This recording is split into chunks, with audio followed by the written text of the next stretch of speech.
제발 살려주세요. 제발. 여기 호주의 한 캠핑장에서 짐승들에게 한 여성이 둘러싸여 있는데요. 공포에 질린 이 여성은 눈물을 흘리고 맙니다. 그때 갑자기 한 마리의 개가 들이닥쳐 모든 짐승들과 싸우기 시작하고 여성은 깜짝 놀라고 마는데요. 이후 이 여성은 한국에 가야만 한다면서 짐을 싸기 시작했다고 합니다. 대체 무슨 일이 있었던 걸까요? 안녕하세요. 저는 호주 브리즈번의 소동물 전문 동물병원을 운영하고 있는 사라 윌슨입니다. 저희 병원에는 귀여운 동물들이 참 많아요. 새끼 강아지, 새끼 고양이, 그리고 기니피그 등 작은 아이들이 많이 있죠. 그리고 그들의 수의사이자 병원의 원장으로서 저는 그들을 항상 사랑으로 대하고 있답니다. 하지만 이런 저에게는 비밀이 하나 있습니다. 바로 대형견들을 무서워한다는 것이죠. 사실 저는 어렸을 때부터 대형견 때문에 죽을 뻔한 적이 있었거든요. 그날 학교가 끝난 오후 저는 친구들과 웃으며 하교를 하고 있었습니다. 그런데 그 순간 갑자기 어디선가 나타난 로트와일러가 제 방향으로 돌진했죠. 그때 그 검은 덩어리와 충혈된 눈이 아직도 생생해요. 결국 저는 도망칠 새도 없이 순식간에 넘어졌고 그 대형견의 날카로운 이빨이 제 어깨를 파고들었습니다. 순식간에 친구들의 비명소리, 살려달라고 외치는 제 목소리, 개의 거친 숨소리가 뒤엉켰죠. 그때의 공포는 아직도 제 손을 덜덜 떨리게 하고는 해요. 결국 저는 3주간의 입원 생활을 하게 되었습니다. 팔과 어깨에 깊이 남은 상처 자국도 고통스러웠지만 더 큰 상처는 마음에 남았어요. 퇴원 후에도 악몽에 시달렸고 큰 개를 보기만 해도 온몸이 굳어버렸거든요. 사진만 봐도 식은땀이 흐르고 심장이 터질 듯이 뛰었죠. 걷던 길에서 큰 개를 마주치면 그 자리에서 움직이지도 못했어요. 부모님은 트라우마 치료를 위해 동물매개 치료까지 시도했지만 제 두려움은 쉽게 나아지지 않았습니다. 오히려 작은 동물들에게서 위로를 받았어요. 토끼, 기니피그, 작은 강아지들에게서 말이죠. 그들과 있을 때만 마음이 평온해졌어요. 그래서 수의사의 꿈을 키우면서도 저는 결심했어요. 절대 큰 동물은 진료하지 않겠다고 말이죠. 심지어 수의대에서도 대형동물 실습은 겨우겨우 통과했을 정도였습니다. 그래서 졸업 후에는 일부러 소동물 전문으로 병원을 차렸고 큰 개가 오면 다른 병원을 소개해드리고는 했어요. 맞아요. 의사로서는 좋지 않은 자세죠. 저도 정말로 극복하고 싶어요. 하지만 대형견을 보면 여전히 식은 땀이 나는 모습을 보면서 저는 평생 극복할 수 없을 것이라는 것을 직감했답니다. 물론 그때는 몰랐습니다. 곧 제 인생을 뒤집을 일이 일어날 것이라는 것을 말이죠. 그 일은 간호사 제니퍼가 따뜻한 차를 내오며 날씨 걱정을 하던 그때 일어났습니다. 밤 11시경 갑자기 현관문을 두드리는 소리가 들렸어요. 뉴스에서는 도로 곳곳이 침수됐다는 소식이 나오고 있었죠. 문을 열자마자 눈앞에 펼쳐진 광경에 숨이 멎는 것 같았습니다. 체중 30kg은 될 법한 대형견이 현관 앞에 쓰러져 있었거든요. 오른쪽 옆구리에서 피가 흐르고 있었고 온몸은 비에 흠뻑 젖어 있었죠.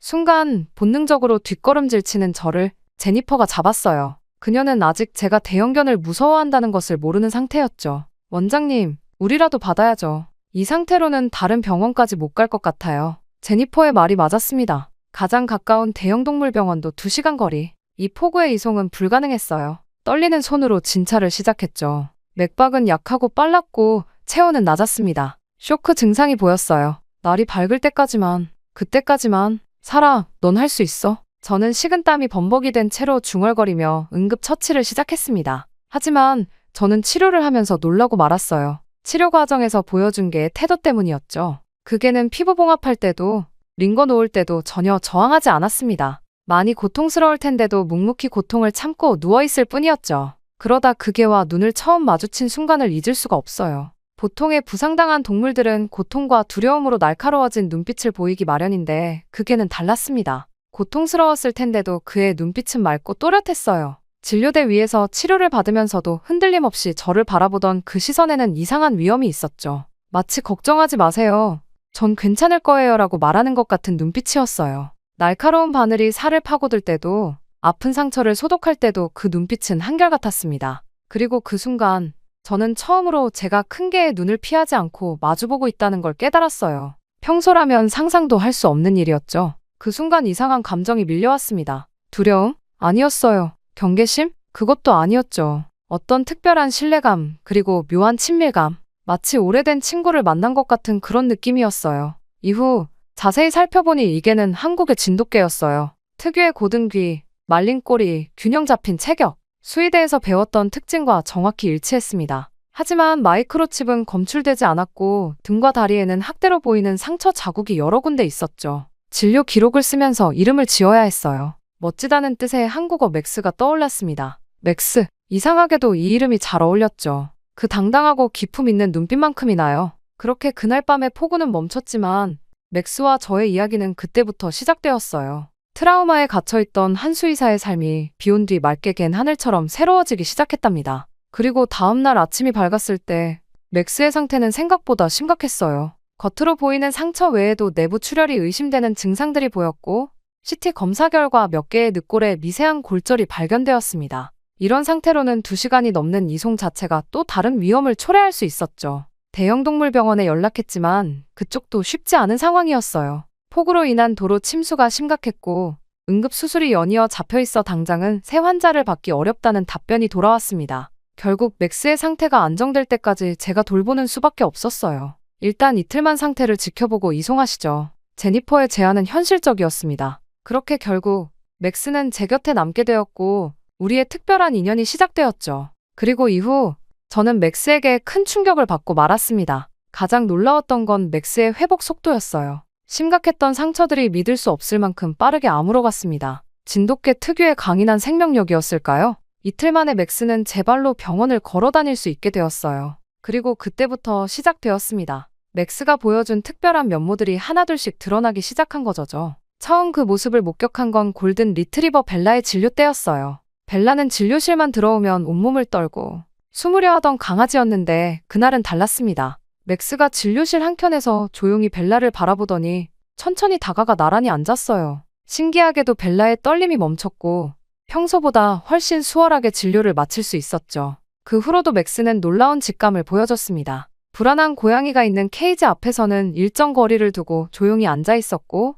수술을 마치고 회복실에서 깨어나는 동물들 곁에서는 마치 보호자처럼 지켜보았죠. 특히 큰 개들이 치료받을 때면 옆에서 차분히 기다리며 그들을 안정시켰어요. 병원에서는 점점 더 많은 기적 같은 일들이 일어났습니다. 처음 맥스를 데려온 그날처럼 폭우가 쏟아지던 날이었어요. 갑자기 맥스가 평소와 달리 안절부절 못하더니 수술실 문 앞에서 짖기 시작했습니다. 이상하게 여겨 들어가 보니 마취에서 깨어나던 환자가 호흡 곤란을 일으키고 있었어요. 맥스의 기민한 감각이 아니었다면 위험할 수도 있었던 순간이었죠. 저의 변화도 놀라웠습니다. 처음엔 맥스가 다가올 때마다 무의식적으로 몸이 굳었지만 야간 당직 때 보여준 그의 따뜻한 존재감이 저를 조금씩 변화시켰어요. 한밤중에 차트를 정리할 때면 맥스는 항상 제 발치에 누워 있었죠. 가끔 고개를 들어 저를 바라보는 그 신뢰 어린 눈빛에 어느새 제 손이 그의 머리를 쓰다듬고 있었어요. 놀랍게도 다른 큰 개들이 병원을 찾아와도 예전처럼 공포에 질리지 않게 되었습니다.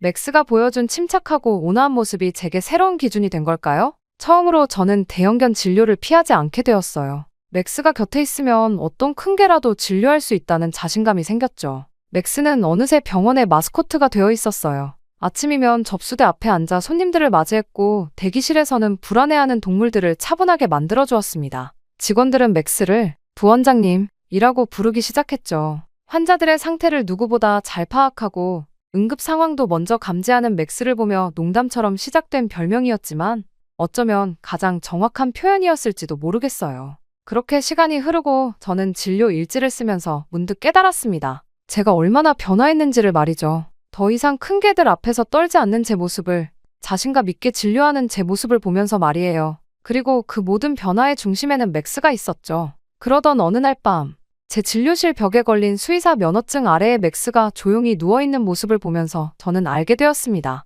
더 이상 그는 단순한 병원의 마스코트가 아니라는 것을 말이에요. 제 삶을 바꿔놓은 특별한 동반자이자 치유자였죠. 하지만 그때는 몰랐어요. 우리에게 더 큰 시험이 다가오고 있다는 것을. 맥스가 보여줄 더 놀라운 용기가 기다리고 있다는 것을 말이죠. 이후 병원 리모델링 공사를 앞두고 저는 2주간의 휴가를 가지게 되었습니다. 평소에 저였다면 집에서 조용히 보냈겠지만 이제는 달랐어요. 맥스와 함께하는 시간이 제 오랜 두려움을 조금씩 지워가고 있었거든요. 사라, 레밍턴 국립공원으로 캠핑을 가보는 건 어때요? 라는 제니퍼의 제안에 처음엔 망설였습니다. 한적한 곳에서 맥스와 단둘이 지내는 게 불안하기도 했고 어쩌면 제가 아직 준비가 안 된 것 같기도 했죠. 하지만 공원에 도착하자마자 그런 걱정이 무색해졌어요. 맥스는 마치 이곳이 자신의 영역인 것처럼 자연스럽게 적응했습니다. 도시에서는 볼 수 없었던 진돗개의 기질이 자연 속에서 더욱 돋보였어요. 늘 제가 걸을 자리를 먼저 살피고 안전하다고 판단되면 그제야 저를 바라보며 따라오라는 듯 고개를 끄덕이는 모습이 인상적이었죠.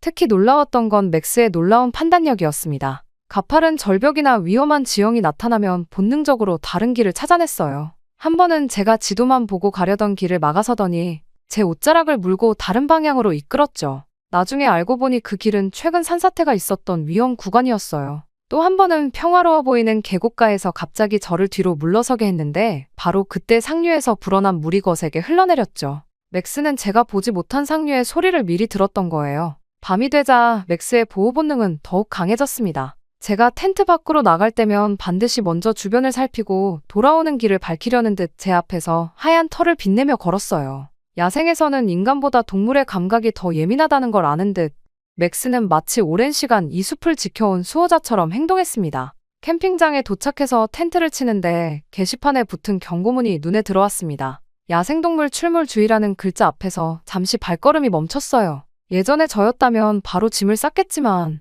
이상하게도 맥스가 곁에 있어 두렵지 않았습니다. 그의 날카로운 감각과 충직한 보호 본능을 직접 경험한 덕분이었겠죠. 맥스는 마치 제 불안한 마음을 읽기라도 한 듯 제 곁에 바짝 붙어 앉아 다정한 눈빛으로 저를 바라봤어요. 그날 저녁 옆 텐트의 부부와 우연히 대화를 나누게 됐어요. 모닥불 앞에서 차를 마시며 이야기를 나누던 중이었는데 맥스가 불빛 속으로 걸어 나오자 두 분의 표정이 확 바뀌었습니다. 혹시 진돗개 아닌가요? 남편분이 자리에서 벌떡 일어나셨어요. 놀랍게도 한국인 수의사 부부셨죠. 게다가 저 하얀 털빛, 백구로 불리는 순종 진돗개예요. 보세요.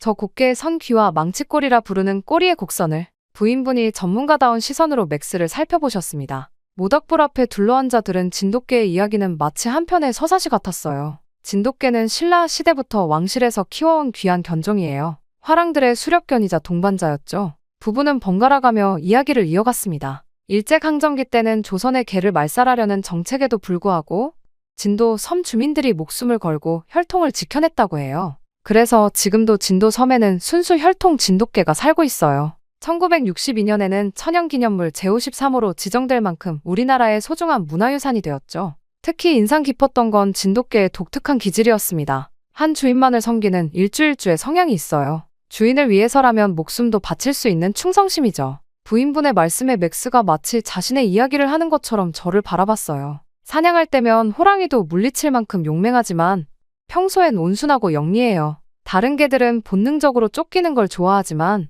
진돗개는 먼저 상황을 판단하고 전략적으로 사냥해요. 그래서 예로부터 충견이자 지견이라 불렸죠. 남편분은 특히 진돗개의 독특한 습성도 설명해 주셨어요. 진돗개는 자신의 영역 의식이 강해요. 지금처럼 캠핑장에서도 우리 텐트 주변을 자신의 영역으로 인식하고 지키려 할 거예요. 또 주인의 걱정거리를 알아채는 놀라운 직감도 있죠. 진돗개는 주인의 감정 변화에 누구보다 민감하게 반응한다고 해요. 이야기를 들으며 맥스를 바라보는 제 시선이 달라졌습니다. 병원에서 보여준 그의 영리함과 침착함, 저를 향한 무조건적인 신뢰와 보호 본능이 모두 천년의 세월 동안 이어져 온 진돗개의 DNA 안에 있었던 거네요. 불빛 속에서 당당하게 앉아있는 맥스의 모습이 그 어느 때보다 특별해 보였습니다. 대화 중에 갑자기 맥스의 귀가 쫑긋 섰어요. 동시에 남편분도 고개를 들더니 어둠 속을 응시했습니다. 딩고들이 평소와는 다르게 움직이는 것 같은데요. 맥스의 털이 순식간에 곤두섰고 저도 모르게 등줄기가 서늘해졌습니다. 평소의 차분한 모습은 온데간데 없이 사라지고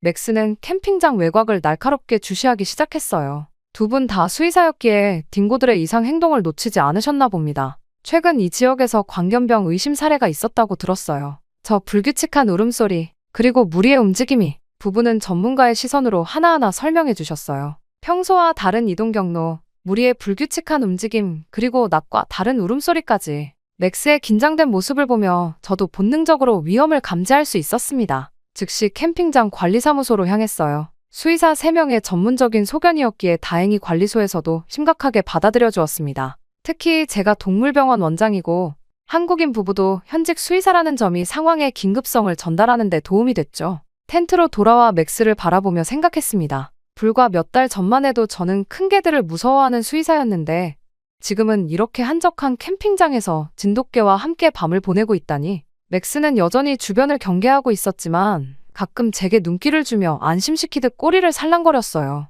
그날 밤 멀리서 들려오는 딩고들의 울음소리를 들으며 잠이 들었습니다. 맥스가 있어 든든했지만 왠지 모를 불안감이 가슴 한켠을 적셨어요. 텐트 밖에서는 바람 소리가 점점 거세졌고 멀리서 들리는 딩고들의 울음소리도 전과는 달랐습니다. 마치 폭풍전야처럼 고요한 이 밤이 우리의 삶을 완전히 뒤바꿔 놓을 거라는 걸 그때는 알지 못했죠. 그리고 결국 사건이 터지고 말았습니다. 한밤중 맥스의 낮은 울음소리에 잠이 깨고 말았어요. 텐트 안은 이상하리만큼 조용했고 바깥에서는 바람 소리만이 귓가를 스쳤어요. 맥스는 이미 텐트 입구를 향해 선체로 온몸에 털을 곤두세우고 있었습니다. 제가 깨어난 걸 알았는지 잠깐 저를 돌아봤는데 그 눈빛에서 심상치 않은 긴장감이 느껴졌어요. 순간 멀리서 들려오던 바람소리가 멈췄고 그 자리를 광기 어린 울음소리가 대신했습니다. 맥스의 예민한 귀가 소리의 방향을 따라 움직였고 저도 모르게 숨을 죽였어요. 이건 분명 어제 들었던 딩고들의 울음소리와는 달랐습니다. 더 날카롭고 더 위협적이었죠. 맥스. 그의 이름을 부르기도 전에 맥스가 갑자기 앞으로 튀어나갔어요. 동시에 텐트 한쪽이 거세게 흔들렸고 날카로운 이빨 소리가 천을 찢어내는 소리와 함께 들렸습니다. 광견병에 걸린 딩고 무리가 우리의 캠프를 습격한 거예요. 맥스의 대응은 놀라웠습니다. 마치 오랜 군사 훈련을 받은 군견처럼 정확하고 전략적으로 움직였어요. 우선 딩고들의 주의를 텐트 반대편으로 돌리며 저를 위한 탈출 경로를 만들었죠. 그의 하얀 털이 달빛 아래 번쩍이며 딩고들의 시선을 사로잡았어요. 살아, 지금이에요. 옆 텐트에 한국인 부부가 외치는 소리가 들렸습니다. 맥스가 만들어준 틈을 타 재빨리 텐트를 빠져나왔어요. 캠핑장은 이미 비상등이 켜져 있었고 여기저기서 사람들의 당황한 움직임이 보였습니다. 맥스는 놀라운 전술을 보여줬어요. 딩고 무리를 하나둘씩 분산시키면서도 결코 제 시야에서 멀어지지 않았습니다. 진돗개 특유의 영리함으로 상황을 읽어가며 대응하는 모습이 선명했죠. 한 마리가 제 쪽으로 돌진하려 할 때면 번개같이 나타나 가로막았고 또 다른 한 마리가 뒤에서 접근하려 하면 순식간에 자리를 옮겨 저를 보호했어요.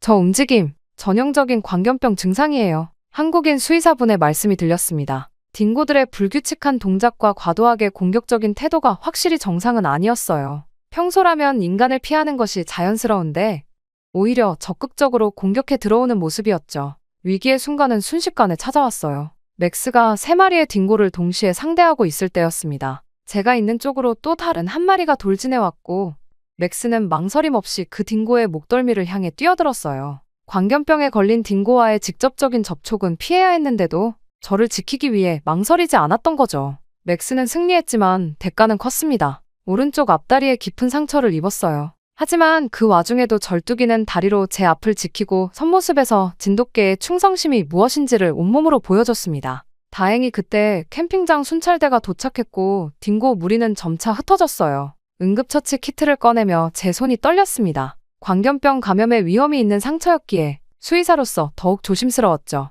하지만 맥스는 여전히 제 곁을 지키며 아픈 기색 하나 내지 않고 치료를 받았어요. 상처를 소독하고 붕대를 감는 동안 그의 신뢰에 찬 눈빛이 저를 한시도 떠나지 않았습니다. 이런 용기 있는 개는 처음 봤어요. 한국인 수의사 부부가 치료를 도와주시며 말씀하셨죠. 진돗개의 충성심이 이런 거구나. 이제야 진짜 의미를 알겠어요. 저도 고개를 끄덕였습니다. 책에서 읽었던 진돗개의 특성들이 지금 이 순간 맥스를 통해 생생하게 증명되고 있었으니까요. 동이 틀 무렵 캠핑장 관리사무소에서 상세한 보고서를 작성했습니다. 광견병 의심 증상을 보이는 딩고들의 특이 행동, 공격 패턴, 그리고 가능한 감염 경로까지 수의사로서의 전문적 소견을 상세히 적었어요. 이 사건을 계기로 주변 지역의 야생동물 방역이 강화되어야 한다는 제안도 덧붙였죠. 그때는 몰랐습니다만 누군가가 이 모든 상황을 휴대폰으로 촬영하고 있었더군요. 맥스가 딩고들을 상대로 저를 지키는 모습이 고스란히 담긴 영상이 SNS에 올라갔고 순식간에 화제가 되었습니다. 반려견이 보호자를 구한 기적의 순간 이라는 제목으로 지역 뉴스에도 보도됐어요. 호주 수의사를 구한 한국의 진돗개 라는 헤드라인이 여기저기서 보이기 시작했고 곧 더 큰 방송사에서도 연락이 왔습니다. 하지만 제게는 그런 관심보다 맥스가 보여준 놀라운 용기와 충성심이 더 큰 의미로 다가왔어요. 전문가들은 맥스의 대응이 본능적인 수준을 넘어선 전략적 행동이었다고 평가했습니다. 마치 오랜 훈련을 받은 군견처럼 체계적으로 상황을 통제했다는 거예요. 병원으로 돌아가는 차 안에서 맥스는 여전히 제 곁을 지키고 있었습니다. 아픈 다리에도 불구하고 꼿꼿이 앉아 창밖을 주시하는 모습이 든든했어요. 문득 처음 만났던 날이 떠올랐습니다. 큰 개들을 무서워하던 제가 이제는 이렇게 맥스 덕분에 살아났다는 게 신기하기만 했어요.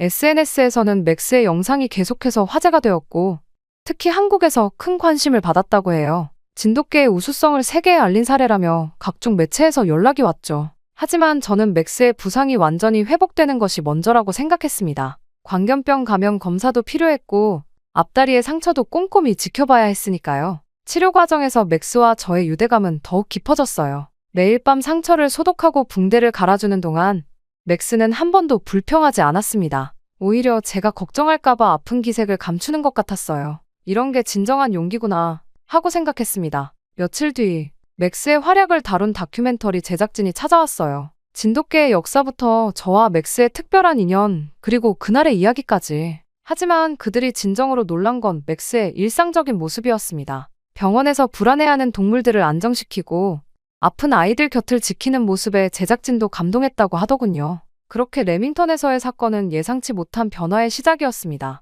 우선 지역 방송국의 취재 요청이 쏟아졌어요. 호주 수의사를 구한 한국의 진돗개 라는 헤드라인이 여기저기서 보도되면서 우리의 이야기는 순식간에 퍼져나갔죠. 특히 공원관리소에서 공식적으로 광견병 주의보를 발령하면서 맥스의 기민한 대처가 더욱 주목을 받았습니다. 처음에는 큰 관심에 놀라 그저 잠잠해지기만을 기다렸어요. 하지만 취재진들이 병원을 찾을 때마다 맥스는 놀라운 모습을 보여줬습니다. 카메라 앞에서도 전혀 긴장하지 않고 오히려 제가 인터뷰하는 동안 곁에서 차분하게 앉아 있었죠. 그런 모습이 방송에 나가면서 진돗개와 수의사의 특별한 신뢰관계라는 새로운 관심을 불러일으켰어요. 변화는 서서히 찾아왔습니다. 어느 날 한 보호자가 병원에 전화를 걸어왔어요. 사라 원장님, 방송에서 봤는데 저희 세인트 버나드도 봐주실 수 있나요? 이전에 저였다면 망설였겠지만 이제는 달랐습니다. 맥스가 제 곁에서 지켜보는 동안에는 어떤 큰 개라도 두렵지 않았으니까요. 게다가 그 후로 대형견 보호자들의 연락이 이어졌습니다.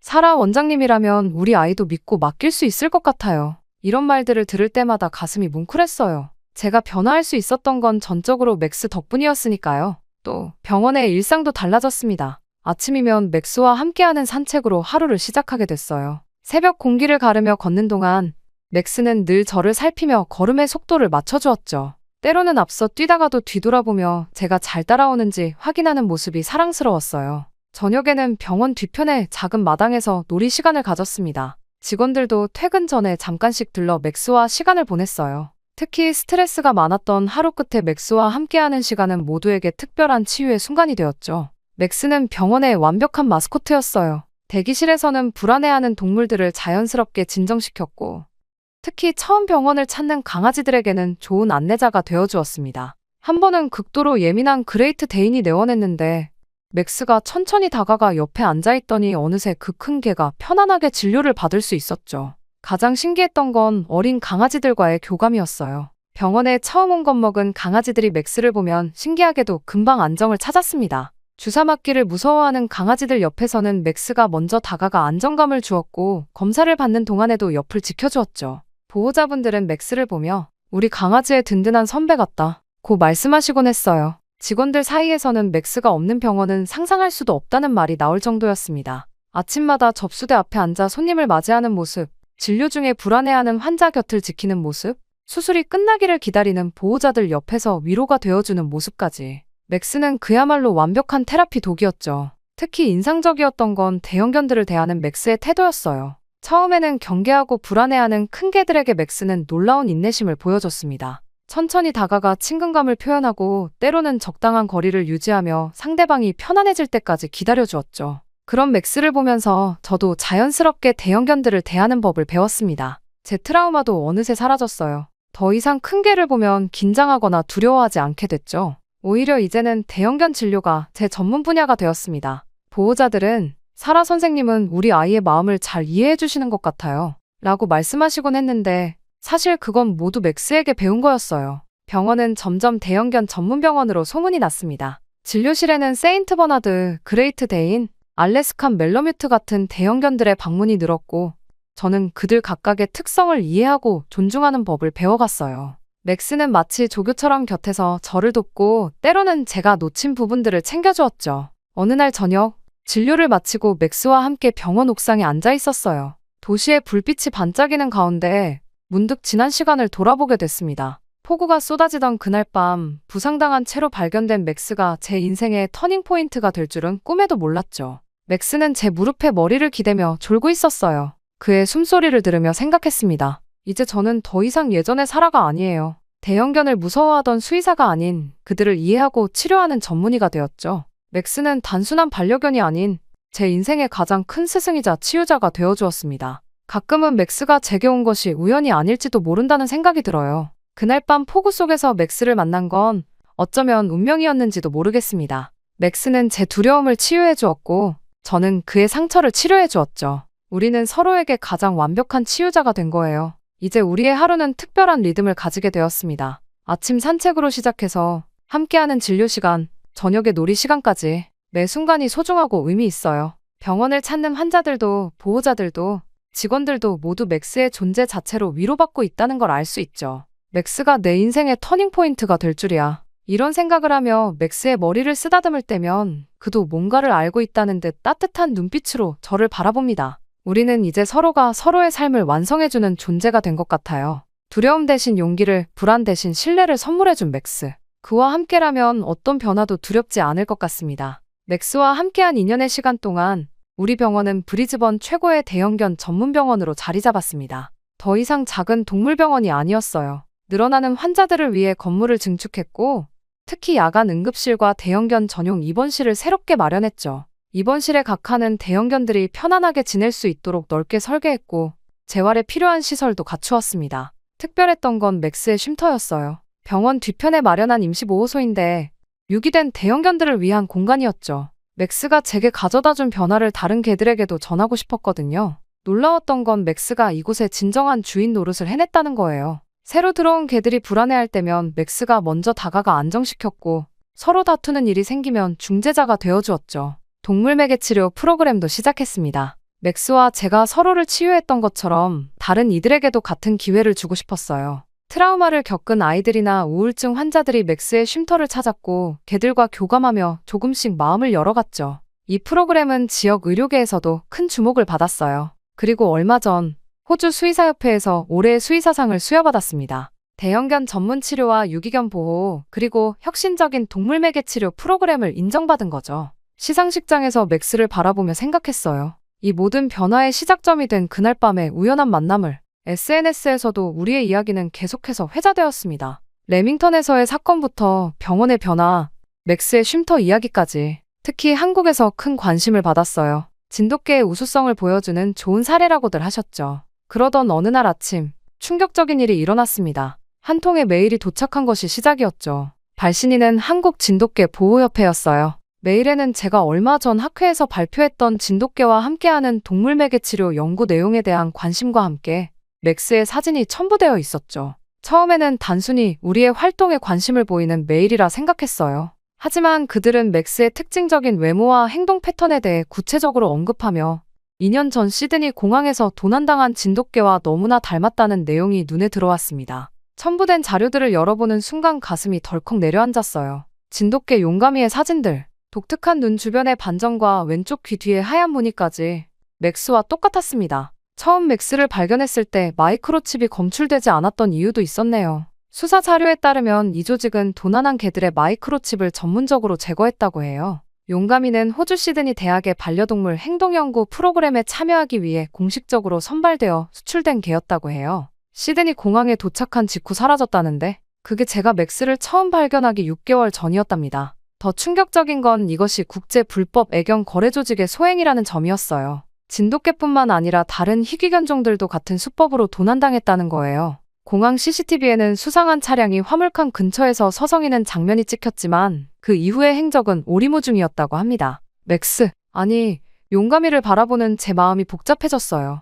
그동안 우리가 함께 만들어온 특별한 인연이 있는데 동시에 그에게는 또 다른 과거와 정체성이 있다는 사실을 받아들이기가 쉽지 않았습니다. 폭우 속에서 제가 발견했을 때의 상처들. 어쩌면 그건 도망쳐 나오는 과정에서 생긴 것일지도 모르겠네요. 그간 맥스가 겪었을 고통을 생각하니 눈물이 나더군요. 하지만 저는 이내 마음을 다잡았습니다. 이건 위기가 아닌 새로운 기회라고 생각했거든요. 불법 애견 거래를 근절하기 위한 수의사 연합을 결성했고 한국의 진돗개 보호협회와 함께 한호주 동물보호 네트워크도 설립했어요.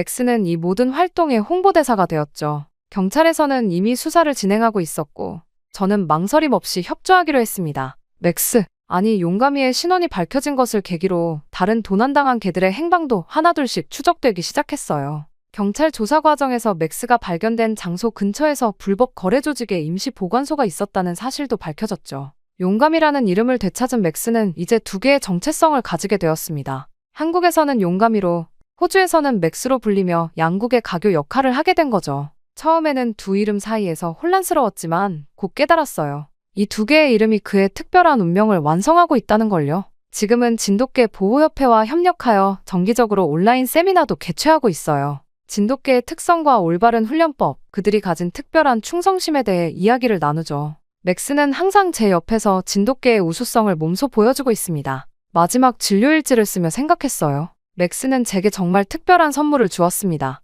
두려움 대신 용기를, 고립 대신 연결을, 한계 대신 가능성을 선물했죠. 그리고 이제 우리는 함께 더 많은 이들에게 같은 선물을 전하고 있어요. 맥스는 내게 두려움 대신 용기를 주었어요. 큰 개들을 무서워하던 수의사를 대형견 전문의로 바꿔놓았죠. 고립 대신 연결을 가져다 주었어요. 혼자만의 작은 병원에서 이제는 전 세계와 소통하는 네트워크의 중심이 되었으니까요. 그리고 한계 대신 가능성을 보여주었어요. 불가능해 보였던 일들이 그와 함께라면 모두 현실이 되었으니까요. 진료실 창 너머로 석양이 지고 있어요. 맥스는 여전히 제 곁에서 충실하게 자리를 지키고 있습니다. 내일은 또 어떤 환자들이 우리를 찾아올까요? 어떤 이야기들이 만들어질까요? 맥스의 눈빛을 보며 생각합니다. 우리의 여정은 아직 끝나지 않았다고. 이제 시작이라고. 용감아. 아니, 맥스야. 그의 이름을 부르며 저는 오늘 미소 짓습니다. 두 개의 이름으로 살아가는 그는 이제 단순한 반려견이 아닌 더 큰 사명을 가진 존재가 되었어요. 한국과 호주를 잇는 다리가 되어 더 많은 동물들의 안전과 행복을 위해 우리는 계속해서 새로운 도전을 시작할 거예요.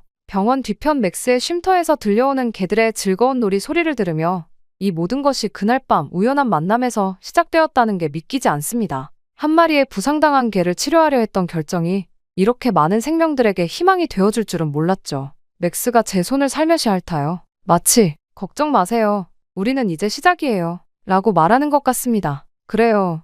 이것은 끝이 아닌 새로운 시작이에요. 두려움을 용기로, 고립을 연결로, 한계를 가능성으로 바꾸어온 우리의 특별한 여정은 계속될 테니까요. 자, 맥스야. 내일도 함께 가보자. 그의 꼬리가 기분 좋게 흔들립니다. 우리의 이야기는 여기서 끝나지 않아요. 새로운 장이 시작되는 거죠. 한국과 호주를 잇는 다리가 되어 더 많은 이들에게 희망과 용기를 전하는 우리의 여정은 계속될 테니까요. 그때까지 저는 계속해서 나아가려 합니다. 물론 맥스와 함께 말이죠. 그리고 다음 달에는 한국에도 가보려 해요. 맥스가 원래 있던 곳을 꼭 한 번 더 보여주고 싶거든요. 지금 생각해보면 맥스를 만나지 않았다면 어땠을까? 라는 생각이 들어요. 정말 상상도 하기 싫더군요. 저의 트라우마를 없애준, 저의 가장 소중한 존재가 되어준 맥스에게 사랑을 전하며 저희 이야기는 여기서서 마치겠습니다. 지금까지 저희 이야기를 들어주셔서 감사합니다. 이건 말도 안 돼. 일본인들이 이럴 리가 없다고요. 대체 왜 한국과 비교가 되는 거죠? 그런 열등한 나라와. 일본의 한 고등학교에서 한 기사를 보고 분노하는 여성이 있습니다. 꽤 충격적이었는지 자리를 박차고 나가기까지 하는데요. 그러나 이 여성은 며칠 뒤 한국으로 가게 되고 지하철 안에서 한 장면을 목격한 뒤 주저앉아 울기 시작했다고 합니다. 대체 그녀에게는 무슨 일이 있었던 걸까요? 안녕하세요. 저는 일본 도쿄에 위치한 고등학교에서 학생들에게 영어를 가르치고 있는 야마모토 레이코라고 합니다. 학생들이 열심히 공부하며 바르게 자라는 것만큼 제 인생에서 뿌듯한 것은 없습니다. 우월한 일본의 국민으로 잘 자라고 있는 모습은 저 또한 기분 좋게 만드니까요. 하지만 요즘 학생들을 보면 자주 가슴이 아파오곤 합니다. 특히 그건 한국의 영향이 크죠? 요즘 학생들은 대부분이 한국에 열광하고 있거든요. 그게 나쁘냐고요? 네, 당연하죠. 많은 학생들이 한국의 노래에 빠져 학업을 소홀히 하고 일본의 문화를 뒤전으로 두고 있으니까요. 심지어는 요즘 한국어를 배우겠다며 일본어 수업에 조는 친구들까지 있어요. 심지어는 수업 시간에 한국어 책을 읽고 있더라니까요. 그런 모습을 보면 정말 속이 타들어가는 것만 같습니다. 대체 왜 저희보다 열등한 나라의 문화에 그렇게까지 열광을 하고 스스로를 타락시키는지. 더 배울 게 많은 나라도 아니고 한국이잖아요. 제가 한국을 좋아하지 않는 이유가 이것만 있는 것은 아닙니다. 저에게도 한 사건이 있었거든요. 3년 전 제가 가장 아끼던 제자 마코토가 한국 연예인을 따라하다 학교를 중퇴를 해버린 것이죠. 공부 잘하던 아이가 어느 날부터 한국 아이돌에 빠져 성적이 급락하더니 결국 연예인이 되겠다며 학교를 떠났죠. 그의 어머니가 오열하며 절 찾아왔던 날이 아직도 선명합니다. 결국 그 아이는 아이돌이 되지도 못하고 시간만 버리다가 일본으로 돌아와 우울증까지 겪었다고 하더군요. 그렇게나 밝은 아이였는데 대체 그곳에서 무슨 일을 당한 건지 분노가 치밀어 올랐습니다. 게다가 작년에는 친동생마저 한국 화장품 회사에 취직해 도쿄를 떠나고 말았습니다. 우리 가문의 자존심이었던 도쿄대를 졸업하고 한국 회사를 선택하다니 이게 있을 수나 있는 일인가요? 그때 아버지께서 얼마나 상심하셨는지 몰라요. 특히 요즘 들어 더 화가 나는 건 우리 학교 최상위권 학생들까지 도쿄대 대신 서울대 유학을 고민한다는 거예요. 지난 학기 최우수 졸업생이 서울로 떠난 뒤로 저는 한국이라는 나라가 더욱 못마땅해졌습니다. 우리의 자부심과 전통을 무너뜨리는 주범이라고 생각했으니까요. 저희 할아버지는 교육부 차관이셨어요. 제가 어렸을 때부터 늘 말씀하셨죠. 일본의 교육이야말로 아시아의 표준이다. 한국이나 중국은 우리를 따라하기 바쁜 나라들이다. 그런 자부심을 가진 집안에서 자란 제가 요즘 한국 문화에 물든 학생들을 보는 게 얼마나 안타까운지 몰라요. 심지어는 오늘 출근길에도 옆에서 K-팝 노래가 들리더군요. 옆에 학생이 크게 노래를 듣고 가는 바람에 제 귀에도 들려온 것이었어요. 요즘 이런 적이 한두 번이 아니에요. 많은 이들이 이제는 J-팝보다는 K-팝에 열광하고 있으니까요. 심란한 마음으로 저는 한숨을 쉬며 에스컬레이터를 타러 향했습니다. 엎친 데 덮친 격으로 또 고장이더군요. 한 달째 수리 중이라는 안내문만 덩그러니 붙어 있습니다. 계단을 오르며 한숨이 나왔어요. 최근 뉴스에서 한국의 지하철역은 모든 승강장에 스크린도어가 설치되어 있다고 보도되던 것이 생각이 났습니다. 또 짜증이 나더군요. 저는 그저 거칠겠지라고 속으로 되새기며 지하철을 타러 향했습니다. 그렇게 스크린도어 하나 없는 승강장에서 기차를 기다리며 생각했습니다. 지난주 교무실에서 있었던 일이요. 신입 교사가 한국의 교육 시스템을 본받아야 한다. 고 말했다가 제게 호되게 혼낸 일이 떠오르더군요. 감히 우리나라 교육을 깎아내리다니 절대 있어서는 안 되는 일이니까요. 결국 그 교사는 눈물을 흘리며 사과했죠. 그렇게 지하철이 도착하고 푸시맨의 외침과 함께 또다시 그의 밀어넣기가 시작되었습니다. 일본에서는 출근길에 사람들을 최대한 지하철 안으로 밀어넣는 푸시맨이 있거든요. 너무 심각해서 가끔은 숨이 막힐 지경이죠. 하지만 더 충격인 것은 숨 막히는 차량 안에서 옆자리 학생이 한국 드라마를 보고 있다는 겁니다. 정말 이해할 수 없어요. 우리에겐 노벨상 수상자도 많고 세계적인 문학가들도 있는데 하지만 요즘 아이들은 한국의 화려한 겉모습에만 현혹되어 있는 것 같습니다. 흔들리는 전철 안에서 창밖을 바라봅니다. 노후화된 시설들이 눈에 띄지만 이런 불편쯤은 참을 수 있어요. 우리는 이렇게 질서정연하게 불편함을 감내하며 발전해 왔으니까요. 그래요.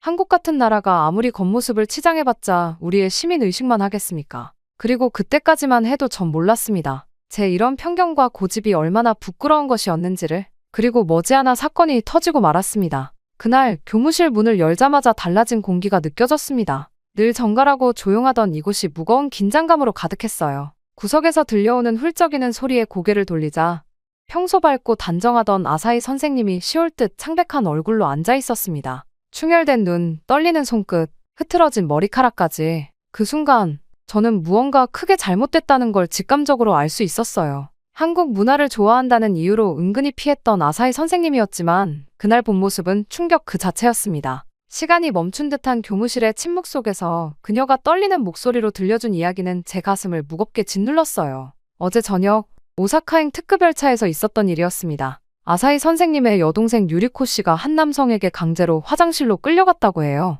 25, 이제 막 취업한 신입 사회인이었던 그녀는 평소처럼 오사카 본사로 출근하기 위해 7시 30분 열차에 올랐답니다. 늘 그랬듯 창가 자리에 앉아 업무 자료를 훑어보고 있었다고 하더군요.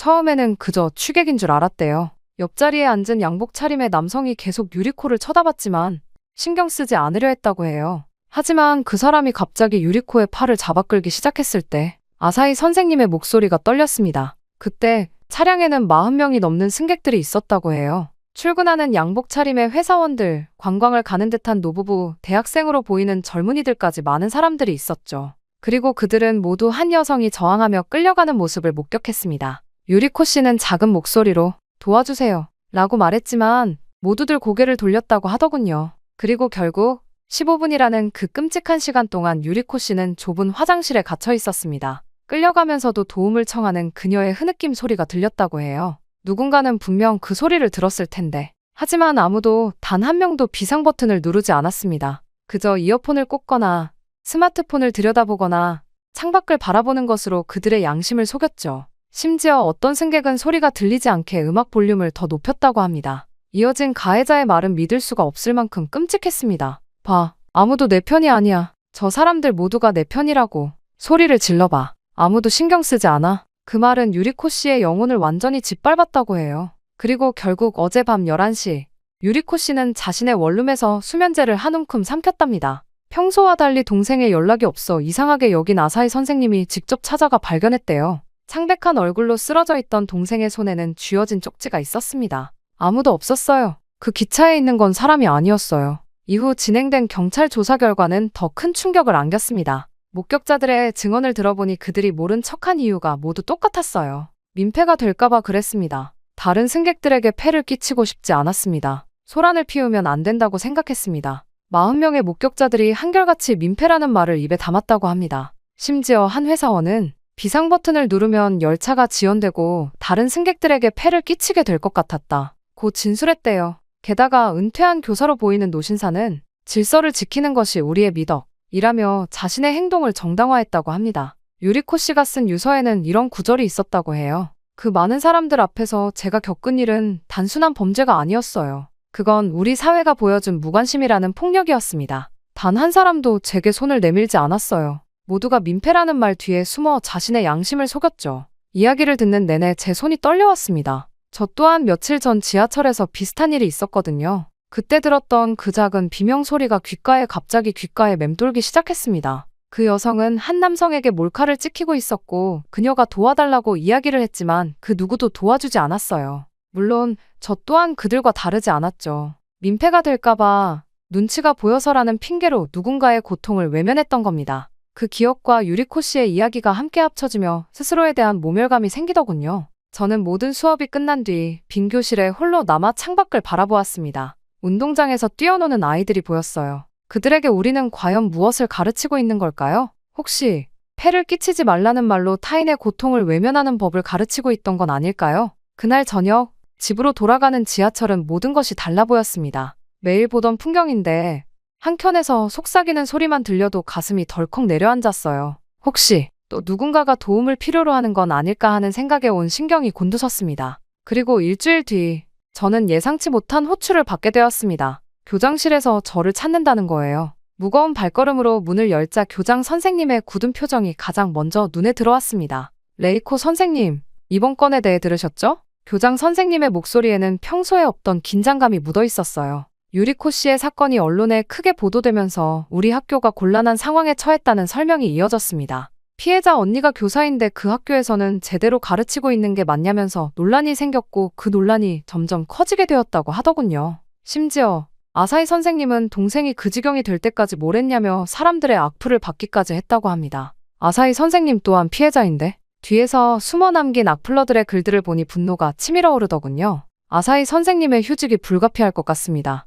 그리고 레이코 선생님께서 한국 교환교사 프로그램에 참여하셔야 할 것 같네요. 순간 저는 얻어맞는 기분이 들었습니다. 한국이요? 아사히 선생님의 소식은 물론 화가 나도 안타깝지만 한국이라니요? 그것도 제가 그토록 거부감을 가지고 있던 한국이라니요. 하지만 이어지는 교장 선생님의 설명에 말문이 막혔어요. 문부성에서 이번 사건을 심각하게 보고 있습니다. 시민의식 재교육의 일환으로 각 학교마다 한 명씩 한국의 시민안전 교육을 참관하라는 지시가 내려왔어요. 특히 우리 학교는 아사히 선생님의 동생 건으로 더욱 예민한 상황이라 거절할 수 없는 상황이었습니다. 더구나 영어교사인 제가 가장 적임자라는 게 교장 선생님의 설명이었죠. 6개월. 그것도 하필이면 한국에서. 솔직히 말하면 끔찍했어요. 하지만 제가 할 수 있는 것은 없었습니다. 이미 모든 것이 정해진 상황이나 다름이 없었으니까요. 저는 그저 애써 미소를 지으며 알겠다고 대답을 하고 나올 뿐이었죠. 그리고 그때는 몰랐습니다. 이 한국행이 제 인생을 완전히 뒤집어 놓은 것이라는 걸 말이죠.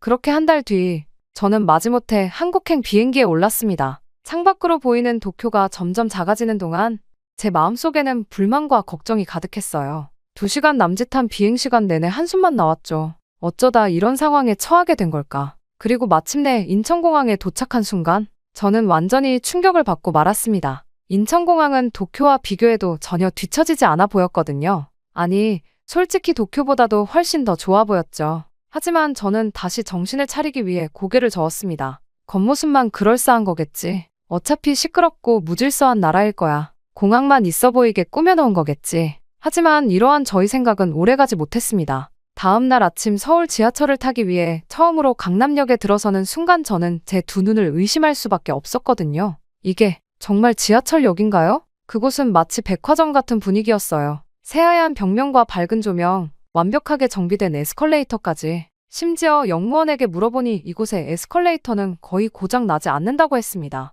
한 달 내내 수리도 하지 않는 일본과는 확실하게 달랐죠. 하지만 그 중에서도 가장 놀라웠던 건 스크린도어였어요. 모든 승강장에 설치된 투명한 안전벽. 처음에는 그저 장식용 유리벽인 줄 알았는데 전동차가 들어오자 자동으로 열리는 모습에 입이 떡 벌어졌습니다. 도쿄에서는 일부 부유한 지역의 역에서만 보던 것이 여기서는 시외곽 작은 역까지도 당연한 듯 설치되어 있었어요. 더구나 비상 버튼의 위치가 또렷하게 표시되어 있었습니다. 50m마다 설치된 빨간색 비상 버튼은 한눈에 들어왔어요. 심지어 도쿄처럼 구석에 숨겨두거나 덮개로 가려놓지 않은 게 인상적이었습니다. 매끄러운 디지털 안내판은 마치 미래의 기술을 보는 것 같았어요. 열차 도착까지 남은 시간이 표시되고 있었으니까요. 심지어 한국어는 물론 영어, 일본어까지 번갈아 나오는 안내방송은 도쿄보다 더 깔끔하고 이해하기 쉬웠어요. 게다가 일본에서 자주 지적받던 방송에 잡음도 없었습니다. 특히 인상 깊었던 건 모든 시설이 깔끔하게 정비되어 있다는 거예요. 에스컬레이터 손잡이는 반짝반짝 빛났고 벽면의 타일은 마치 새 것처럼 깨끗했습니다. 도쿄의 노후화된 시설들, 녹슬어버린 손잡이, 깨진 타일, 희미해진 안내 표시들이 자꾸 떠올랐어요. 여기가 정말 한국인가요? 무심코 내뱉은 말에 옆에서 안내를 해주시던 김민서 담당자는 밝은 미소를 지으며 대답하셨어요. 아, 한국 지하철 처음 타보시나요? 서울 지하철은 세계에서도 손꼽히는 시스템을 자랑한답니다. 특히 안전시설은 세계 1위를 자부하고 있어요. 그 말에 솔직히 자존심이 조금 상했지만 부정할 수 없는 현실이었어요. 게다가 이게 끝이 아니었어요. 전동차에 올라탄 후 더 큰 충격이 기다리고 있었으니까요. 한국은 출근 시간에 도쿄처럼 사람들을 억지로 밀어넣지 않았어요. 그런데도 승객들은 여유 있게 서 있었고 푸시맨 같은 건 없었죠. 차량 내부 곳곳에 설치된 CCTV, 비상 통화장치, 안전벨, 마치 범죄 예방을 위한 요새 같았습니다. 혹시 불편한 일이 있으시면 언제든 비상 버튼을 누르세요. 그게 우리 모두의 안전을 지키는 길이니까요. 김민서 담당자의 말씀이 가슴에 콕 박혔습니다. 일본에서는 민폐가 될까봐 누구도 감히 누르지 못했던 그 버튼을 여기서는 당연한 권리이자 의무로 여기고 있었어요. 그것도 모두의 안전이라는 이름으로요. 유리코 씨의 일이 떠올랐습니다. 만약 그날 그 전동차가 이곳이었다면 하는 생각에 목이 메어왔어요. 게다가 승강장에서 본 충격적인 광경은 전동차 안에서도 계속되었습니다. 차량 내부 곳곳에는 CCTV가 모두 설치되어 있었거든요. 제가 놀라워하자 범죄 예방과 증거 확보를 위한 조치라고 김민서 담당자가 설명해 주셨습니다. 이 말을 듣는 순간 제 뺨이 화끈거렸어요. 도쿄의 우리는, 아니, 제가 속한 사회는 민폐라는 이름으로 얼마나 많은 것들을 외면해왔던 걸까요? 우리가 자랑스럽게 여기던 조용한 질서의 이면에는 얼마나 많은 희생이 있었던 걸까요? 창밖으로 스쳐 지나가는 서울의 풍경을 바라보며 저는 순간 생각에 잠겼습니다. 제가 알던 한국은 어디로 간 걸까요? 시끄럽고 무질서하고 겉모습만 번지르르하다고 생각했던 그 한국은 어쩌면 제 편견 속에만 존재했던 걸지도 모르겠어요. 그때 반듯하고 깔끔한 안내방송이 울려 퍼졌습니다. 전동차가 부드럽게 정차하고 스크린도어가 열리는 동안 문득 도쿄의 아사히 선생님이 떠올랐어요. 만약 그때 그 기차에 이런 시스템들이 있었다면 유리코 씨는 지금쯤 평범한 일상을 보내고 있었겠죠. 학교로 향하는 발걸음이 무거웠습니다. 하지만 이번엔 한국에 대한 거부감 때문이 아니었어요. 오히려 부끄러움 때문이었죠. 그동안 제가 얼마나 편협한 시선으로 이 나라를 바라보고 있었는지, 그리고 우리의 시스템이 얼마나 많은 허점을 가지고 있는지를 깨달은 부끄러움이었습니다. 선생님, 이제 곧 학교에 도착합니다. 김민서 담당자의 말씀에 고개를 들었어요. 창밖으로 보이는 학교 건물이 점점 가까워지고 있었습니다. 이제부터가 진짜 시작이겠죠. 그리고 어쩌면 제가 배워야 할 것들이 훨씬 더 많이 남아있을지도 모른다는 생각이 들었습니다. 이날의 충격은 컸지만 이건 시작에 불과했어요. 한국에서 보내게 될 6개월이 저를 어떻게 바꿔놓게 될지 그때 저는 아직 알지 못했으니까요. 그날은 한국 생활에 조금씩 적응해가던 12월의 어느 날 아침이었어요. 여전히 신기한 마음으로 지하철을 타고 있던 그때 제 인생을 바꿔놓을 또 하나의 사건이 일어났습니다. 평소와 같이 학교로 향하는 전동차 안. 문득 제 눈에 들어온 건 한 젊은 여성이었어요. 검은 코트를 입은 그녀의 표정이 불안해 보였습니다. 그리고 그녀 주변을 맴도는 한 중년 남성. 마치 유리코 씨가 떠오르는 순간이었어요. 순간 심장이 빠르게 뛰기 시작했습니다. 이건 똑같은 상황인가? 그때처럼 또 모른 척해야 하는 걸까요? 하지만 이번에는 달랐어요. 그 여성이 갑자기 크게 외쳤거든요. 저기요, 계속 제 사진 찍지 마세요. 순간 차내가 조용해졌습니다. 그리고 놀랍게도 바로 그 다음 순간 주변에 있던 승객들의 반응이 시작됐어요. 증거 삭제하면 안 됩니다. 휴대폰 내리세요. 한 회사원으로 보이는 남성이 단호한 목소리로 그 중년 남성에게 외쳤습니다. 동시에 다른 승객들이 남성의 좌우로 다가섰고 누군가는 이미 비상 버튼을 누른 뒤였어요. 이미 경찰에 신고했습니다. 영무원도 곧 올 거예요. 정장 차림의 한 여성이 피해자 곁으로 다가가 감싸한 듯 서 있었습니다. 이건 모두 순식간에 벌어진 일이었어요. 불과 30초도 채 되지 않는 시간 동안 모든 상황이 통제되었죠. 순간 제 머릿속이 새하얘졌습니다. 도쿄였다면? 아니, 제가 있던 그날의 전동차 아니었다면 어땠을까요? 모두가 고개를 돌리고 이어폰을 꽂고 모른 척했겠죠. 민폐가 될까봐 귀찮은 일에 휘말리고 싶지 않아서. 그리고 다음 역에 도착하자마자 영무원들이 신속하게 올라왔습니다. 놀라운 건 그들의 대응 방식이었어요. 피해 여성을 먼저 안전한 곳으로 안내하고 목격자들의 진술을 차분히 받아들였죠. 신고를 받고 출동한 경찰도 5분도 채 되지 않아 도착했습니다. 괜찮으세요? 제 옆자리에 앉아있던 중년 여성이 저에게 영어로 물었어요. 제가 얼굴이 하얗게 질린 채 그 광경을 바라보고 있었나 봅니다. 아, 네? 그냥 조금 놀라서요. 일본에서는 이런 광경을 본 적이 없어서. 제 말에 그분은 고개를 끄덕이셨어요. 그렇죠. 불편할 수도 있겠지만 모두의 안전을 위해서는 이렇게라도 해야 해요. 잠깐의 불편함 때문에 큰 범죄를 모른 척할 순 없잖아요? 그 말은 제 가슴을 세게 때렸습니다. 잠깐의 불편함. 우리는 그것을 피하기 위해 얼마나 많은 것들을 희생해왔던 걸까요? 학교에 도착해서도 그 장면이 계속 머릿속에 맴돌았습니다. 교무실에서 만난 한국인 동료 교사 김지영 선생님께 오늘 있었던 일을 이야기했어요. 아, 그런 일이 있으셨군요. 저도 비슷한 경험이 있어요. 작년에는 제가 직접 신고를 했었죠. 김지영 선생님의 담담한 목소리에 놀라움을 감출 수 없었습니다. 하지만 신고하면 여러모로 불편하지 않나요? 경찰 조사도 받아야 하고. 물론 귀찮죠. 하지만 그때의 불편함이 누군가의 인생이 망가지는 것보다 낫지 않을까요? 저희가 모른 척하면 그 사람은 다음 피해자를 노리겠죠. 어쩌면 그 다음 피해자가 우리의 가족일 수도 있고요. 순간 유리코 씨의 얼굴이 떠올랐습니다. 그날 기차에 있던 40명의 승객들. 그들도 불편함을 피하고 싶었던 걸까요? 그 작은 불편함을 피한 대가로 한 사람의 인생이 무너져 내렸다는 사실을 그들은 알고 있을까요? 일본에 계실 때는 어떠셨어요?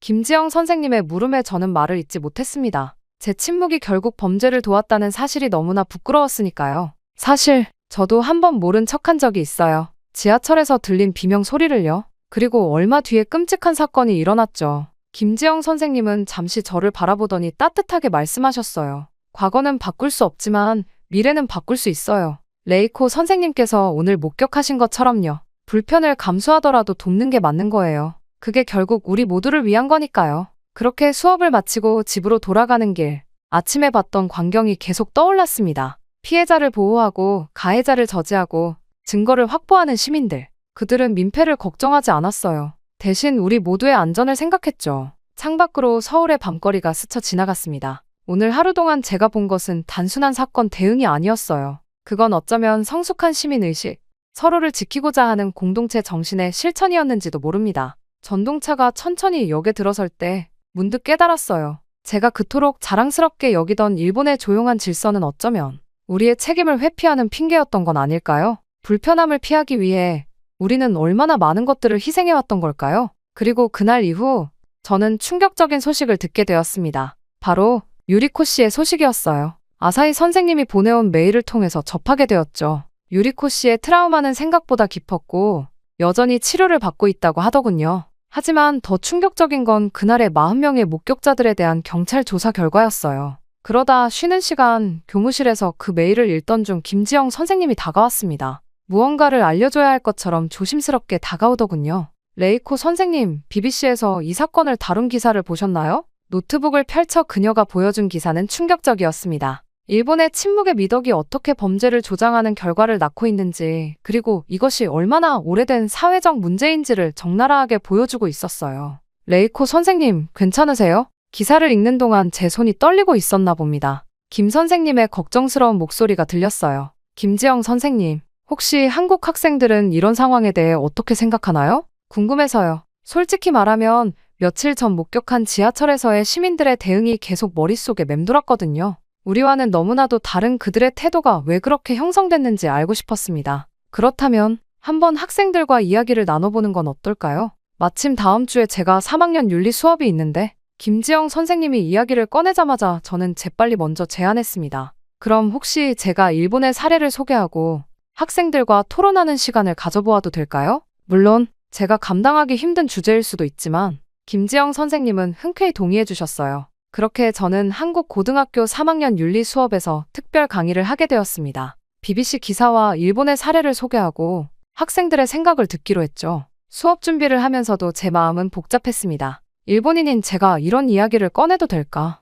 하는 걱정도 들었죠. 하지만 한국 학생들의 생각이 너무나 궁금했어요. 며칠 전 지하철에서 보았던 그 당당한 시민의식은 어디서 비롯된 걸까? 드디어 수업 당일 떨리는 마음으로 교실에 들어섰습니다. 제가 준비한 자료를 보여주며 일본의 현실을 설명했어요. 유리코 씨의 이야기를 하는 동안 교실의 공기가 무거워지는 게 느껴졌습니다. 그때 뒷자리에 앉아있던 박지민 학생이 손을 들었어요. 선생님, 발표해도 될까요? 이 주제에 대해 제가 조사한 것이 있어서. 침묵은 또 다른 형태의 폭력입니다. 지민이 첫 마디에 교실이 숨죽였습니다. 우리가 침묵할 때 우리는 가해자의 편에 서는 겁니다. 민폐라는 말로 포장된 우리의 무관심이 누군가의 인생을 망가뜨리는 동조자가 된다는 걸 알아야 해요. 지민이는 자신이 찾은 자료들을 하나씩 보여주었습니다. 일본의 사례뿐만 아니라 한국에서 있었던 비슷한 사건들, 그리고 그것이 어떻게 변화했는지도요. 얼마 전 일본에서 온 한 여성의 이야기를 읽었어요. 그녀는 전철에서 괴롭힘을 당했을 때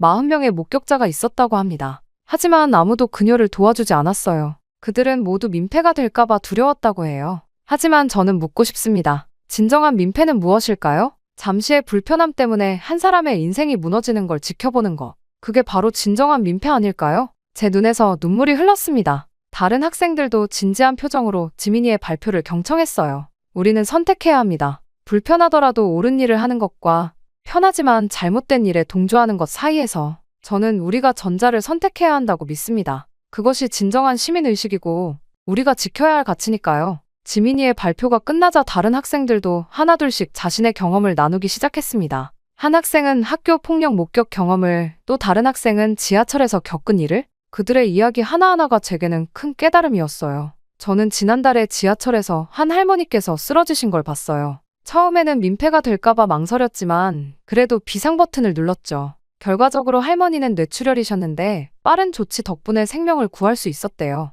저희 언니가 일본 여행 갔을 때 겪은 일이 있어요. 지하철에서 수상한 사람이 따라왔는데 주변 사람들이 모두 모른 척했대요. 결국 언니가 한국에서 배운 대로 큰 소리로 외치고 나서야 상황이 해결됐다고. 학생들의 이야기를 들으며 저는 계속 생각했습니다. 이런 게 진정한 교육이구나. 제가 일본에서 가르쳐온 것은 무엇이었을까? 민폐가 되지 말라는 말로 사실은 무책임과 이기심을 가르쳐온 건 아닐까? 수업이 끝나고 교무실로 돌아오는 길 김지영 선생님께서 물으셨어요. 오늘 수업 힘들지 않으셨어요? 아니요. 오히려 감사합니다. 저 부끄럽지만 많이 배웠어요. 제 목소리가 떨렸습니다. 우리가 침묵할 때 우리는 가해자의 편이 된다는 걸 이제야 깨달았네요. 집으로 돌아가는 지하철 안. 오늘 들은 학생들의 말이 계속 머릿속을 맴돌았습니다. 그들의 용기와 정의감, 그리고 무엇보다 타인의 고통에 공감하는 마음이 깊은 인상을 남겼어요. 창밖으로 서울의 밤거리가 스쳐 지나갔습니다. 오늘따라 유난히 밝아 보이는 이 도시에서 저는 새로운 희망을 발견한 것 같았어요. 침묵하지 않는 용기, 불편을 감수하면서도 옳은 일을 선택하는 용기. 그것이야말로 제가 일본으로 가져가야 할 가장 소중한 배움이 될 것 같았습니다. 이제 저는 알았어요. 진정한 변화는 이렇게 시작되는 거라는 걸. 그리고 그 변화의 시작점에 제가 서 있다는 것도 말이죠. 그렇게 한국에서의 시간이 절반이나 지나게 되었습니다. 그러던 어느 날 저는 김지영 선생님과 함께 교육청이 주최하는 학교 안전 시스템 컨퍼런스에 참석했어요. 처음에는 단순한 호기심이었지만 이 컨퍼런스가 제 인생의 전환점이 될 줄은 몰랐습니다. 레이코 선생님, 이번에 새로 추진하고 있는 학교 안전 시스템에 대해 어떻게 생각하세요? 김지영 선생님의 질문에 저는 한동안 말을 잇지 못했어요. 지금 제 눈앞에 펼쳐진 자료들이 너무나 충격적이었거든요. 학교 곳곳에 설치된 비상벨, 실시간 모니터링 시스템, 그리고 무엇보다 방관자 교육이라는 새로운 개념까지. 이게 전국의 모든 학교에 적용되는 건가요? 네, 추진해 볼 예정이에요. 안전은 선택이 아닌 필수니까요. 그 순간 제 마음속에서 무언가가 울리는 것 같았습니다. 이제야 알 것 같았어요. 제가 한국에 와서 배워야 할 진짜 이유를 말이죠. 김지영 선생님, 이 자료들을 좀 더 자세히 볼 수 있을까요? 제 요청에 김지영 선생님은 흔쾌히 동의하셨어요. 그날 밤 늦게까지 우리는 한국의 학교 안전 시스템에 대해 이야기를 나눴습니다. 특히 인상 깊었던 건 방관자 교육 프로그램이었어요. 단순히 도와주세요 라고 외치는 것이 아니라 구체적으로 어떻게 행동해야 하는지를 가르치는 거였죠. 당신 파란 셔츠 입은 분, 경찰에 신고해주세요. 저기 안경 쓰신 분, 이 상황을 영상으로 기록해주세요. 이런 식으로 목격자들에게 구체적인 역할을 부여하는 방식이요. 이게 바로 방관자 효과를 막는 가장 효과적인 방법이에요. 김지영 선생님의 설명이 이어졌습니다. 막연히 누군가 도와주겠지라는 생각이 아니라 내가 바로 그 누군가라는 걸 깨닫게 하는 거죠. 그날 밤 호텔로 돌아와 저는 밤새 무언가를 적었습니다. 제목은 안전한 통학로 만들기 프로젝트. 일본으로 돌아가면 바로 시작할 프로젝트의 기획안이었어요. 다음 날 저는 곧바로 김지영 선생님께 제 기획안을 보여드렸습니다. 어떻게 생각하세요? 너무 이상적인가요? 김지영 선생님은 제 기획안을 진지하게 읽어보시더니 말씀하셨어요. 이상적이긴 하죠? 하지만 그게 뭐가 잘못됐나요? 누군가는 시작해야 하잖아요. 그렇게 저희 마지막 3개월은 더욱 바빠졌습니다. 수업이 끝나면 한국의 여러 학교를 방문했고 안전 시스템을 연구했어요. 주말에는 시민단체를 찾아가 그들의 활동을 배웠죠. 때로는 실수도 했고 좌절도 했지만 포기하지 않았습니다. 민폐보다 중요한 건 서로의 안전입니다. 이것이 제가 만든 캠페인의 슬로건이 되었어요. 처음에는 작은 포스터로 시작했지만 나중에는 전체 프로젝트의 핵심 메시지가 되었죠. 그리고 다가온 5월 드디어 일본으로 돌아갈 시간이 되었습니다. 김지영 선생님과 마지막 인사를 나누던 날 제가 물었어요. 제가 해낼 수 있을까요? 물론이죠. 레이코 선생님은 이미 변화하셨잖아요. 그리고 변화는 늘 한 사람에서 시작되는 법이에요. 귀국 후 일주일, 저는 곧바로 교장 선생님께 제 프로젝트를 제안했습니다. 처음에는 난색을 표하셨지만 BBC 기사와 유리코 씨의 사건을 언급하자 태도가 달라지셨어요. 해보세요, 레이코 선생님. 우리도 변해야 할 때가 된 것 같네요. 첫 시작은 작았습니다. 학교 주변 통학로에 비상벨을 설치하는 것부터였거든요. 그리고 학생들에게 방관자 교육을 시작했죠. 처음에는 어색해하던 아이들도 점차 적극적으로 참여하기 시작했어요. 선생님, 저희도 한국처럼 될 수 있을까요? 한 학생이 물었을 때 저는 자신있게 대답할 수 있었습니다. 물론이죠. 우리는 이미 변화하고 있어요. 그렇게 프로젝트는 천천히, 하지만 확실하게 진행되었습니다. 학교 내 비상벨 설치, 안전교육 프로그램 도입, 그리고 가장 중요한 침묵하지 않기 캠페인까지. 놀랍게도 다른 학교에서도 관심을 보이기 시작했어요. 게다가 얼마 전에는 유리코 씨가 학교를 찾아왔습니다. 이제는 조금씩 일상으로 돌아가고 있다고 해요. 레이코 선생님, 덕분에 저도 용기를 내볼까 해요. 제 경험을 다른 사람들과 나누면서 변화의 한 부분이 되고 싶어요. 특히 기뻤던 건 우리 학교를 방문한 다른 학교 선생님들의 반응이었습니다.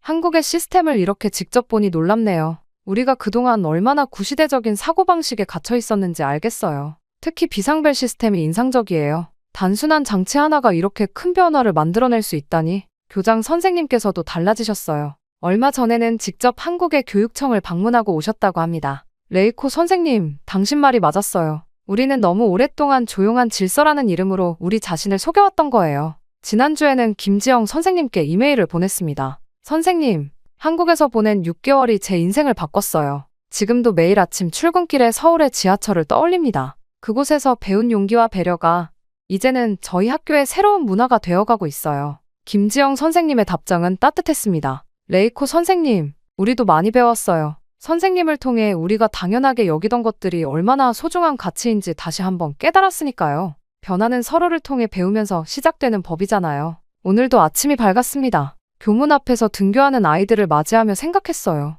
6개월 전 마지못해 한국행 비행기에 올랐던 제가 이제는 매일 한국에서의 추억을 그리워하고 있다는 게 신기합니다. 학생들의 밝은 인사 소리, 복도에 설치된 비상벨, 그리고 교무실 벽에 걸린 민폐보다 중요한 건 서로의 안전입니다라는 포스터. 이 모든 것들이 한국에서 배워온 소중한 선물이에요. 선생님, 저희 반 친구들이 한국의 학교 안전 시스템에 대해 발표하고 싶대요. 아침 조회 시간, 한 학생이 달려와 말했습니다. 아이들의 눈빛에서 저는 희망을 봅니다. 그리고 깊은 감사함을 느껴요. 창밖으로 떠오르는 아침 해를 바라보며 생각했습니다. 변화는 결코 쉽지 않아요. 하지만 불가능한 것도 아니죠. 한국에서 보낸 시간이 제게 가르쳐준 가장 큰 교훈은 우리 모두가 서로에게 배우고 성장할 수 있다는 거예요.